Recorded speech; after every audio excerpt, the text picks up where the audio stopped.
본 말씀을 통해서 부분과 전체,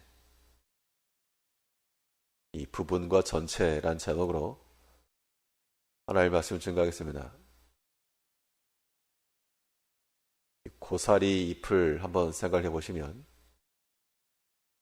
전체로서의 잎이 있는데 그 잎을 구성하고 있는 한 줄기줄기도 전체와 같은 모양입니다. 그래서 이 부분이 전체를 이루고 있을 때, 전체의 모양과 부분의 모양이 일치할 때 이런 구조를 가리켜서 프랙탈이라고 부릅니다. 이런 프랙탈 구조는 상당히 안정적이기 때문에 자연계에 존재하는 것 가운데 이런 구조를 하는 게 많고, 또 이 디자인을 하는 경우에도 이 프랙탈 구조를 활용해서 디자인하면 보기에 편한 그러한 구조입니다. 우리 신앙의 삶에 있어서도 우리에게 부분이 있고 또 전체가 있는데, 이 전체가 부분과 상이하게 되면 뭔가 어색하고 불편하고 조금은 문제가 있는 그런 모습이 될 수가 있습니다. 우리 개인의 신앙인으로서 나 한 사람의 전체가 있고 또 우리 자신을 구성하고 있는 부분과 부분이 있는데, 이것이 서로 불일치한 것이 아니라 일치하는 이런 영적 프랙탈이 필요합니다. 뿐만 아니라 우리의 교회 공동체를 구성함에 있어서 전체로서의 하나가 있고 그 전체를 구성하고 있는 부분으로서의 우리 자신인데, 이것도 마찬가지로 이 부분과 전체가 같은 모양일 때 안정적이고 문제가 없이 나타날 수 있습니다. 이 부분과 전체의 일치와 이 균형이 필요할 것인데, 이러한 일치, 이러한 균형이라고 하는 것을 우리가 어떻게 이뤄갈 것인가? 오늘 본 말씀을 통해 살펴보게 되면, 먼저는 전체에 맞는, 전체에 맞추는 부분이 되어야 됩니다. 우리 개인의 삶에 있어서도 부분이라고 하는 것이 단독으로 할 수가 없고, 이 전체에 기여하지 않는, 전체로부터 분리된 부분이라고 하는 것은 버려지는 겁니다. 우리가 이 작은 것 하나가 전체를 해하지 아니하도록 우리는 이 작은 하나하나를 항상 전체라고 하는 것에 균형을 맞추고 전체에 어울리도록 이 부분들을 다루어 가야 됩니다. 그렇지 않으면 어떤 결과가 벌어질 수 있는가? 이 작은 것 하나 때문에 전체를 버릴 수 있다는 겁니다. 오늘 본문 1절 말씀에서는 죽은 파리가 향기름으로 악취가 나게 하는 것 같이 적은 우매가 지혜와 존귀로 패하게 하느니라. 이 근동 지역에서 올리브 나무에서 열리는 그 열매 속에, 그것을 만든 귀한 기름 속에 파리 한 마리가 죽어 들어가 있어가지고 전체를 버리게 되는, 순도를 떨어뜨리는 그런 경우가 있었다 그럽니다. 그 향기름을 만드느라 고생을 많이 했는데 이 파리 하나가 그 속에 들어가가지고 파리 한 마리가 있으면 얼마나 있겠는가. 그런데 전체가 이미 상해버리는 겁니다. 음식이 상하는 것도 같은 원리죠. 그런데 이 부분이라고 하는 것이 전체를 상하지 않도록 부분을 잘 다스려가는 것, 이건 중요합니다.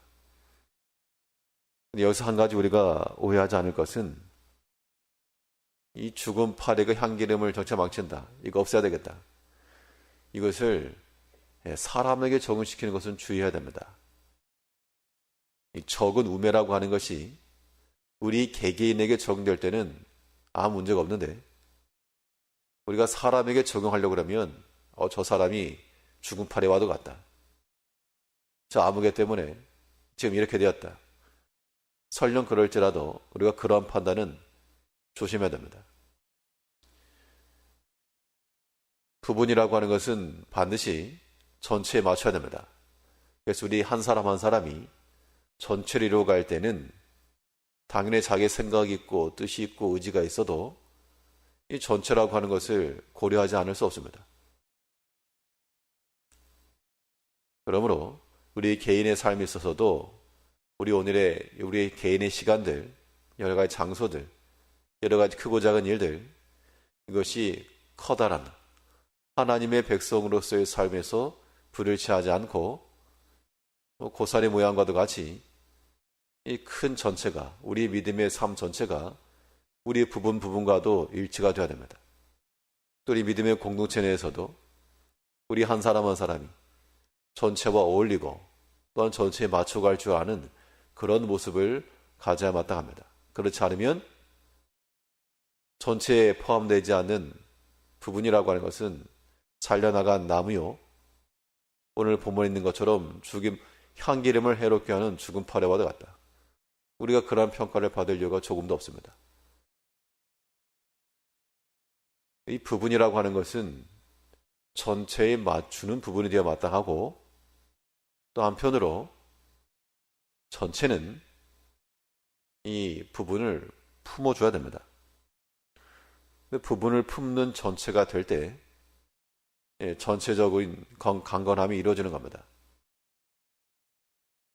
우리가 몸에 상처가 나거나 피가 나거나, 그럼 그 상한 것 속에서는 부어오르기도 하고 문제가 있지만, 그 약을 바른 후 치료를 하게 되면 상해 있던 부분이 성한 부분에 도움을 받아 새롭게 세포가 생겨나고, 그래서 온전해지는 겁니다. 상함이 있다고 해서 그때그때마다 잘라버리게 되면 나만 나는 게 없을 겁니다. 이제 우리가 우리 개인에 살펴서는 우리의 모든 약한 부분들을 다 그리스도 앞에 끌고 와서 이것이 또한 고침받게 하시고, 또한 새 은혜 가운데 놓이게 되므로 이것이 나음을 얻어야 됩니다. 또 우리가 과도하게 자기 자신에 대해서 부정적이거나 자책하거나 이런 것들도 자기를 돌아보는 관점에서는 필요한 일일지라도 그것이 지나치게 되면 또한 좋은 결말을 또한 얻기가 어렵습니다.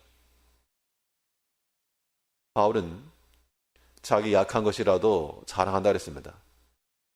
그 자체가 영광된 것은 아니지만 그 약한 것도 품은 겁니다.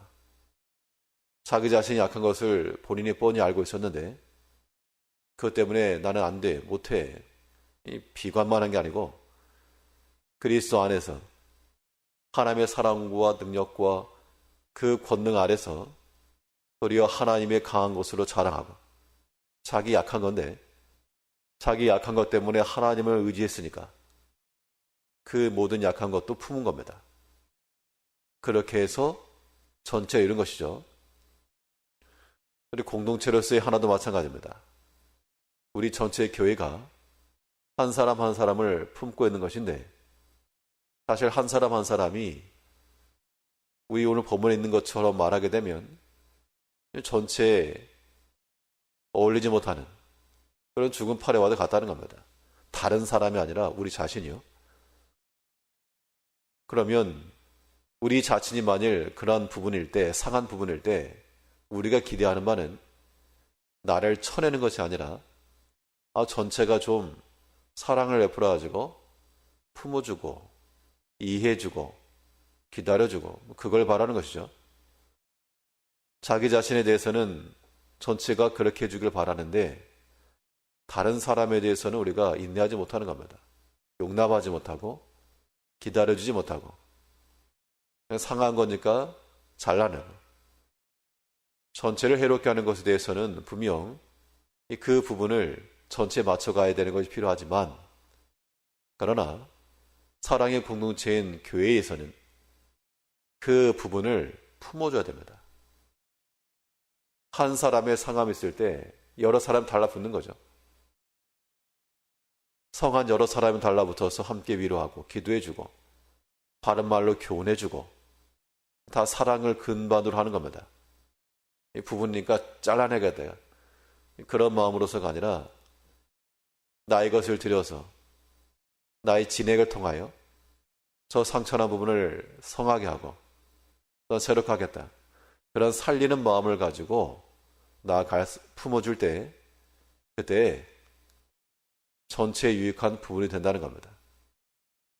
이제 우리가 우리 개인의 신앙에 있어서나 우리 전체의 공동체에 있어서나 이 부분과 전체라고 하는 것이 서로 불일치하지 않도록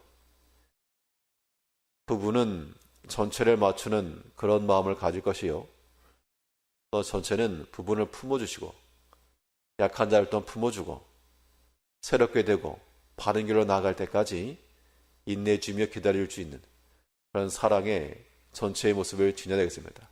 오늘 하루도 그리스도 안에서 우리 믿음이 우리 개개인의 모든 시간들, 장소들, 모든 일들 그 부분에까지 미쳐서 우리가 알고 있는 우리 믿음들이 우리 삶 가운데서 실천될 수 있도록 영적 프랙탈의 구조를 가지고 살아가는 하루 되시길 바라겠습니다. 기도하겠습니다.